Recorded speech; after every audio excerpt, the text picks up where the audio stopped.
Hi everyone, I had a question come in this week that is not uncommon and that has been on a lot of followers' minds for a long time, especially people who are starting out with an intentional laughter practice.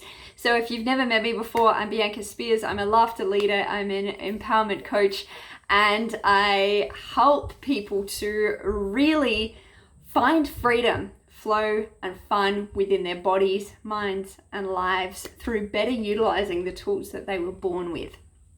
So sometimes laughter triggers me. Can you shed a little light on this? This was the question that was asked of me.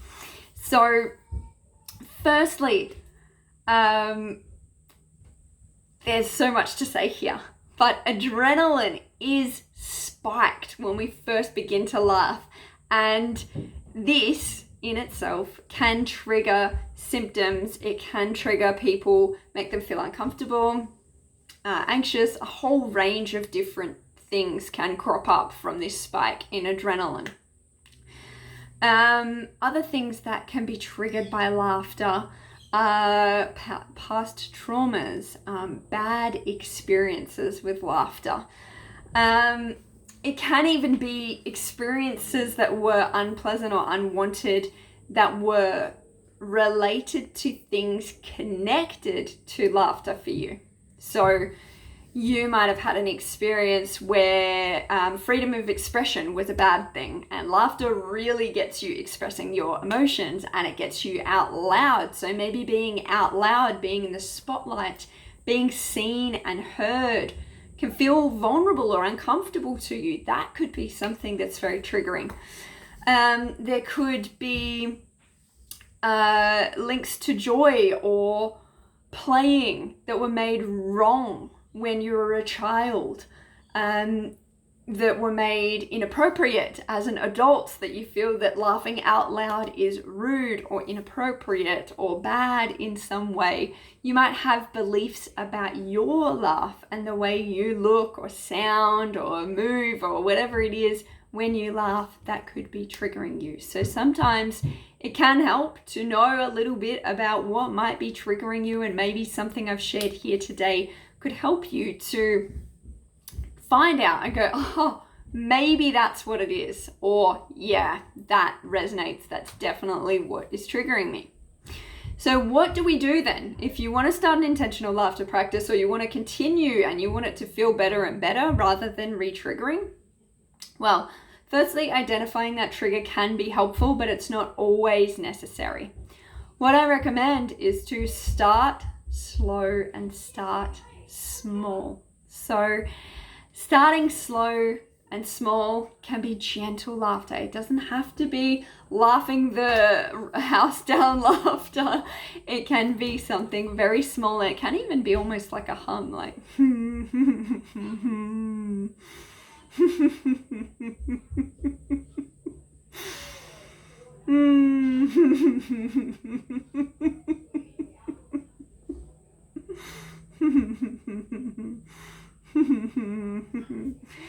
I went a little larger than you might like to go there because I get a little carried away with laughter, but just a little laugh, just gently, can be really, really soothing, really empowering, and really trigger that dose chemistry, the dopamine, the oxytocin, serotonin, and endorphins that help us to feel great when we laugh. Gentle laughter can also feel easier, more within reach. It can feel less exhausting. I know a lot of people who start an intentional laughter practice feel absolutely wiped out by it, especially if they're recovering from something where they don't have a whole heap of energy. Gentle laughter can reserve a little of your energy while still activating those positive neurochemicals. What else? Time-wise, you need to figure out what works for you. I could say start short, but maybe then you trigger that adrenaline spike and you don't get past that point into the bliss that can come from an extended period of laughter. So you need to figure out time-wise what works for you. Maybe start with something very short. If you're beginning, 20 seconds. See how that feels. Maybe after 20 seconds, some days you can't stop laughing and you laugh for a minute. Excuse me. Maybe you start with a minute, maybe you start with 5 minutes. It depends. What I highly, highly recommend is to choose laughter, and choosing laughter is as simple as choosing to breathe in and out. Just activating the sound of joyful breathing. And also to breathe deeply and gently through your nose in between laughs. Very important for calming and regulating your nervous system.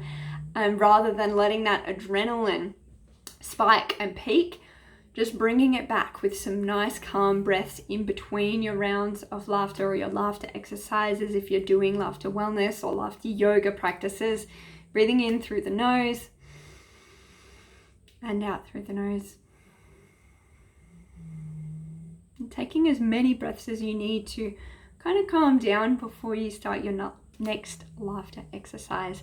If this has been helpful, please feel free to let me know. Hop down in the comments, let me know. Share this video with others who may find it helpful.